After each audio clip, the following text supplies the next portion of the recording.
Okay, hey. Hey. Okay, I'm trying to figure out a way to prop this up to where I'm videoing, you can see both of us. Okay, sweet. So I sent you the PowerPoint. Did you look at it or anything? Yeah, Okay, of course I so did. yeah, so basically, the assignment. I mean, we've talked about it a lot because you're my sister. With it, the assignment is kind of create my death portfolio. So the PowerPoint kind of lists out my wishes, and then I have a Google Drive that I'm gonna share with you eventually. And in it has my notification of death. So whenever I die, it's kind of like a letter that I want sent out to people. Um, Kind of like a suicide note to write. It was kind of weird, but it's kind of cool. And then in it, I also am gonna have. I don't have it in there yet, just since I'm turning it in. I don't want my professor to know my social media passwords, but I'm gonna have a Yeah. document in it that's gonna have my social media, my passwords, and then in it I also have my advanced healthcare directive with my end of life decisions in there. So that's all in a drive. But this is kind of to go over my PowerPoint with you, and kind of talk about my wishes and what I want, since you and Matt are very prevalent in this, just because y'all are my main support system right now since I'm not married, Okay. that kind of stuff. I do have mentions of my future spouse and their role in it, but no matter what, you're still my main point of contact for that. So Mm. basically, and I also tried to do it in the goal is to kind of put our PowerPoint to, or our presentation to, the person that we're doing it for. So for you, I did a very clean, simple, aesthetically pleasing look. Like it. Easy to follow, pretty simple. Yep. So All in I it, need to know. yeah, I have the table of contents in there, and it kind of describes the good death, body disposal, finances and possessions, the virtual world, so my social media, then social world. So I talk about if I want a funeral, information dispersal. I have a spelling mistake. Advanced healthcare directive, and then discussion with a relative. So the first part is about my good death. So the whole good death is Mm. how can everyone and me make sure I have a good death, the death that I want, because a good death is a one that's chosen. That was a big topic Yeah. in this class. So, and for my good death, talking on my end of care or end of life care wants to ensure that I do have a good death is I do not ever want a nursing home. Kill me. I do not want that. Yeah. Also because it's just we've had bad experiences with our family in them, but also it's just costs that are unnecessary when we have a good support system as a family that I know it would be a better option. So I chose on here I would want an at home hospice kind of care, because Yeah, I agree. I would want to be home, whether that's my home, whatever. I want it to be a home. And then part of that, my end of life care is if I'm diagnosed with a terminal illness, I want to go Mm. ahead and be proactive with that. Take a trip to Colorado, sign the form that I'm cognitively aware that I want medically assisted suicide. Yeah. Obviously, I don't want it at that time, but I want to be prepared since I will probably only have 6 months to live. So I want to be prepared for in my final 2 months if it's that bad. We're ready. And I know, obviously, we've talked about how we both agree with medically assisted suicide and how that would be a Mm-hmm. good decision for us. And I kind of break it down for at home hospice where I want it to take place. Okay, it's videoing. I want it to take place, I said, in my home or that of my sister. Haha. Preferably in Texas. Obviously, if you're gone before me, this is going to be really annoying. So, Yeah, that's true. please. I mean, Matt will still be alive. We'll see. I'm kidding, I'm kidding. But then I also put in here I want to be surrounded by my loved ones because we're big family people. So I said family, friends, Yeah. people who've been important to me. And then also down there, I do want to have a medical professional at home hospice. You have your hospice nurses. And then I did have on there, if I'm declining rapidly, please stop treatments and either let me die in bed or medically assisted suicide. I'm okay with pain management. I just, if, let's say I had cancer, I don't want chemo, I don't want radiation Yeah. if I'm that far gone. And then on here, I also have medically assisted suicide kind of on its own little section.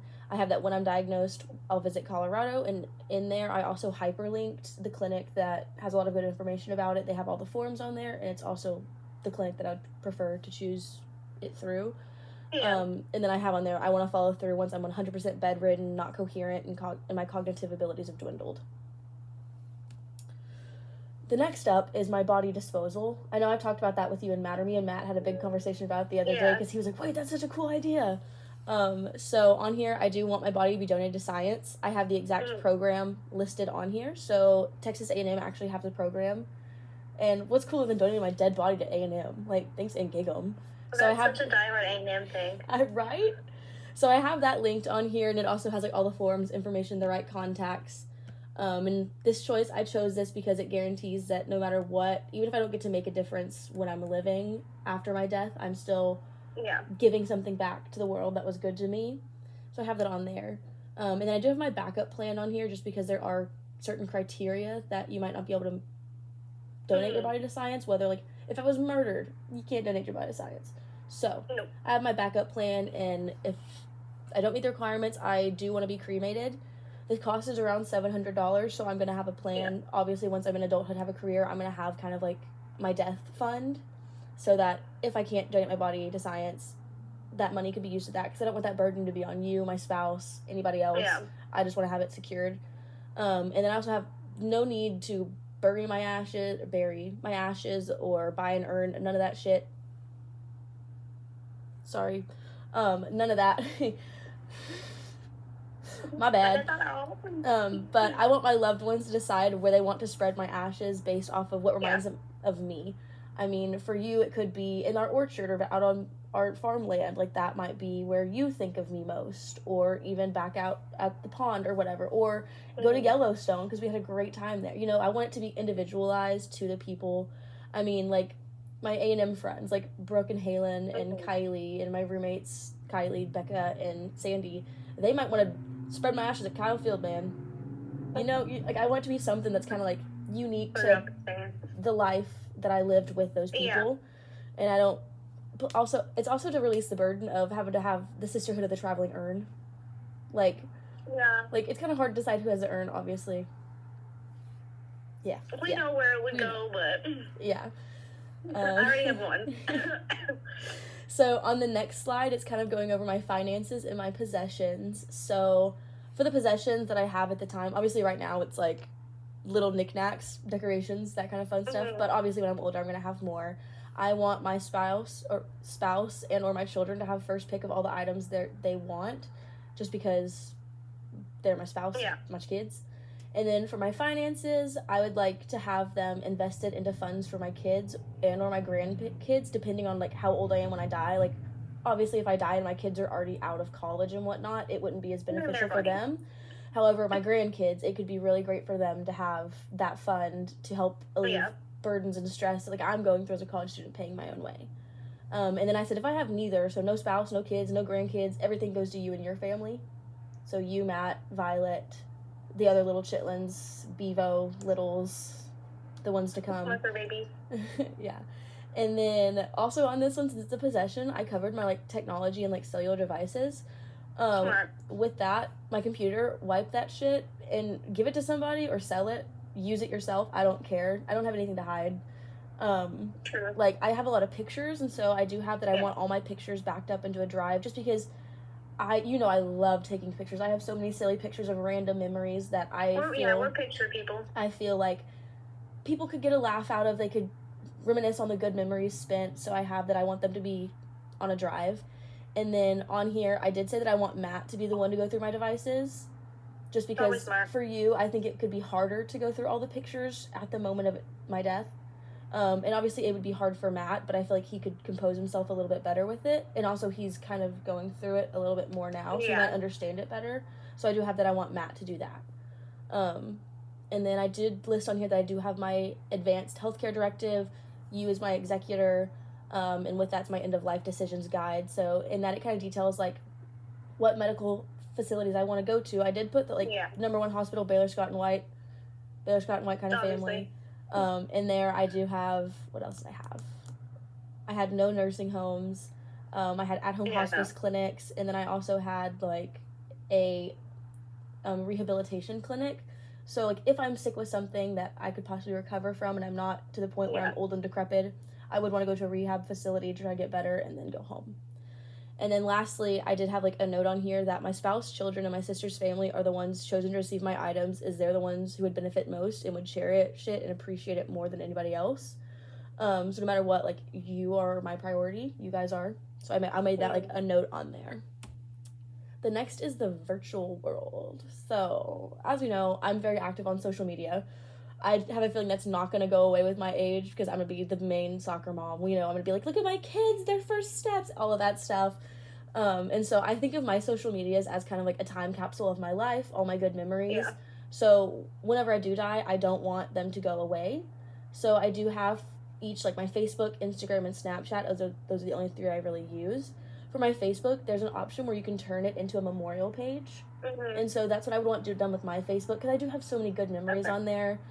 And I want that to be a place where people can share stories and memories and pictures, and everyone can laugh or cry or whatever the heck they want to do. And then for Instagram, I kind of want to be just left the way it is. I mean, there's no way to turn it into a memorial page, none of that. It's already a public Instagram page, so anyone can see it. I do have that I request that Matt post an announcement of my death on my Instagram, because me and him are both, like, super silly, goofy. We have, like, the same brain cell. We just pass back and forth. So I know whatever he did... She died. I know whatever he did, it would be silly, goofy. It would be very on brand. And I just think he could do it the way that I would want. Mm. And then for Snapchat, I don't even think I'm going to be using it probably towards my end or even in my adulthood lives. I don't know. I do love my private stories. But I did say that there's no point in, like, keeping it in an active account. So I do have that I want all the pictures on it saved, stored, because there's so many stupid, funny, goofy pictures, video of me crying over bread, which I mentioned in this class. I talked to the whole class about how I cried over dropping my bread. That's going in the slideshow. Oh, yeah. She was unhinged. It was emotional. The whole class heard it, and it was hilarious. But then after, like, my pictures and stuff are backed up, you can just delete my Snapchat account. Like, there's no point. There's also nothing to hide in there. It's just silly, goofy pictures. So Snapchat can go bye-bye. The next is kind of the social aspect of, like, connections with people and, like, my funeral service. So on here, like I told you in the beginning, I did write my notification of death letter. It's in my death portfolio. Mm-hmm. On it, it's kind of just for anyone and everyone who's been in my life at some point. It's not super personal towards, like, my sister, my parents, my best friends. It's overall, like, all the people who have graced my life, like, whether it's a professor or even my friends or even you guys. Like, it's still emotional and heartfelt. Just an overall statement. An overall statement about how I am so lucky for everyone that I've had in my life. And that could be posted on my memorial Facebook page. It could be used on my Instagram, like, as a story and pin it. Anything like that. It could also be sent out to, like, if it was soon, my sorority, that kind of stuff, or my future workplace, whatever, because it's just kind of a general, like, statement. I do have on here that I do plan on writing personal notes that the people I'm closest with when I'm older. Just right now, I don't feel like I need to write super individual personalized notes, because I don't know who's going to be in my life forever. I'm not going to write a note for, Sydney, my old friend. Like, she meant a lot to me, but... that's something you do once you know you're going to die. Once you know you're going to die, I want to write those notes so I can recall more and also have that moment for myself to get to recall all my good memories, look at pictures while I'm writing my notes. And if I physically can't write the notes, obviously I would have you, Matt, my husband, my kids, my grandkids, write that for me. And then on here, I also said to notify my work, my teachers. I believe just, like, a simple letter, like, yo, she dead, would be fine. Obviously, at my workplace, since I do, like, want to run my own practice, I probably will be the boss. So, obviously, letting my employees know, it would be probably the same notification letter of death that I want to go to people, because my employees will probably be special to me. And if I'm in school, if it's anytime recent, just letting my teachers and professors know. Obviously, there's a couple I'm close with, but other than that, it's just not super important to me. Like, yes, they should know their student died, but it's not going to need to be a huge deal. Yeah. So that's kind of a notification of death. Oh, also, in my notification of death letter, though, I did put a song in there. It's The Lakes by Taylor Swift. It's just a beautiful song that I love, and I feel like it'll make people think of me. But it's also, we talked about the afterlife a lot in this class, and one of the things is, like, what does it look like to us? And so the lakes to me is what I want my afterlife to look like. And so if people are sad, they can listen to it and be like, Gracie's living it up with the wisteria, man. So I have that in there. And then on my funeral and memorial service, I don't want a service within a funeral home or a church. None of that at all. That's just too much sadness. I know funerals are normally for the grieving, but our family, it's just... Our family hates funerals. So I know y'all wouldn't want to have to go through this trouble of throwing me a funeral. So my wishes are that it's just a gathering at a house, bonfire, somewhere. My only request is that Chili's is catered. Okay, that can happen. And then I said that I'm going to have $2,000 set aside for any costs. That's going to be part of that funeral memorial plan. I'm going to try to have $3,000 total set aside for that just because I feel like that could cover anything. And I did say that I would love to have a picture slideshow to give my loved ones time to look at the memories, smile, and laugh, even cry a little if they want. And then one of the parts that Dr. Hernandez wanted us to cover was grieving processes of our family and stuff. So I said with my friends, family, and significant other, I don't want it to be a long grieving process. My death is not something I want to be a cause of deep sadness. I want people to grieve because grieving is healthy, but I want it to be individualized in how they need to grieve, but also know that I love them no matter what, and that their happiness is what makes me happy. So however they need to do it, they can do it. Yeah. Yeah. So then, pretty much, this is kind of the last slide. It's over information dispersal. So it's kind of what I covered in the beginning of it when I was like, this PowerPoint is literally a guide to my wishes. It details everything. And if this doesn't cover everything, this interview, which is going to be linked into this, so 50 million years from now, whenever I'm dead, we can pull up this interview and see what I elaborated on. I'm also going to have, like I said, my Google Drive that's going to have everything in it. I also have that within never mind, I covered that. I have my other important documents, so like my birth certificate. My birth certificate mom does have right now since I'm a college kid and a little irresponsible. Yeah. But when I'm in my own house, I'm going to have that along with my social security card, my passport, my tax documents. I want to have those in like a safe folder within a fire and waterproof kind of safe, just because I feel like that we covered that in class just over that stuff. Obviously, it'll probably have a key or a passcode. Obviously, the passcode will be detailed in my portfolio when I have it.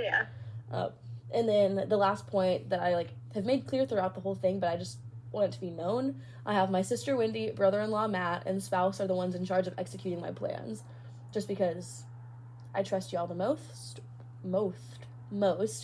and y'all just know me better. Yeah. So the last part of this interview process is kind of getting your thoughts on it. So do you have any questions, concerns? Is there anything I didn't cover that you're wondering about? Honestly, I feel like you nailed every point that I would, as the executor, have questions about. Everything you are doing or saying is exactly kind of what my portfolio would be, so I don't think I have anything to that I would change. Maybe in the future when you have specific items, specify those specific items to people if you want them to go to specific people. But overall, I think that's a pretty solid plan. I don't think anything's unreasonable. You're not trying to get me to shoot you out of a cannon, so. You mean crow guns? Dr. Hernandez doesn't think I'm redneck. Okay. So since this presentation, I wanted to make it for you, is there any way you'd rather it be formatted differently? Nah, bro, I went to that and I was like, man, I know exactly what she wants. Got it. No, that's also why you're my person, because I'm my sister knows me better than I know myself. Yeah. And so that's why I want to do that.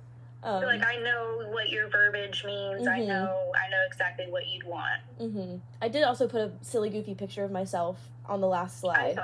So people could remember me in my prime, so you can be like, ugh, silly, goofy Gracie. Wait, she said that. She's dead now. Oh, you hate me. Okay, so the last thing I kind of want to touch on, this is it's part of the assignment, but it's also just for us personally. Since we have been through a lot of loss in the last month and a half, going from Chase to Bill to even Matt's mom, hearing all of this, how does it make you feel? Is it happy, sad, nervous, anxious, angry? It takes some preterm stress away, because when people die and you have no guidelines, things get difficult, families fight, people get their feelings hurt. And I've always been somebody I'm a planner, and so for me, I already know exactly what's going to happen when I'm dead. I just don't have it written down. We can make you a death portfolio. I need one. I got you. And I just think, for me, it's sad to think about, because you are my sister, and I should be gone long before you. But in the event that something does happen, I would rather know exactly what you want, how you want it, when you want it, and where. instead of having to deal with, the grief on top of everything else. So it would make it a lot. It makes it more solid. My OCD brain likes a plan. No, that's why this class has been so fun, because I got to create this plan. Like, it's never something that I really thought of before, but especially recently, like watching Mom and Cosette plan Chase's funeral and all the stress Mom was under, watching you and Matt plan your mother-in-law's funeral. Like, Matt was stressed, picking up the pictures, the fighting, not even knowing. Like, I told Matt, like, he didn't know that he could get an urn from Walmart, and Walmart had the same urn his mom is in for literally $60. Like, this class has opened my eyes to so much more surrounding death. And I also feel like while going through all of the losses while taking this class, going over the topic of suicide while dealing with a suicide in the family was very hard. However, it made me grieve a little bit better, I think, and was able to comprehend it a little bit more. Yeah, it gives you a little bit easier closure. So, yeah. I agree. Do you have any questions or anything at all?